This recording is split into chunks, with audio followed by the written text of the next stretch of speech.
সান্তুদা, আমার প্যাকিং তো ওদিকে পুরোপুরি কমপ্লিট, কিন্তু তোমার হাল তো দেখছি পুরো বেহাল।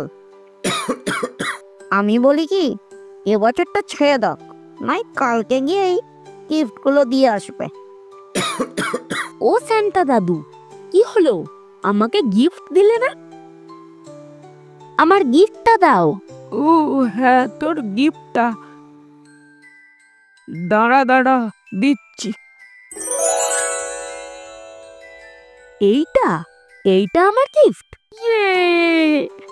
থ্যাংক ইউ সান্টা দাদু। মেরি ক্রিসমাস নানু বাবু, আর আপনাদেরও সকলকে জানাই মেরি ক্রিসমাসের অনেক শুভেচ্ছা।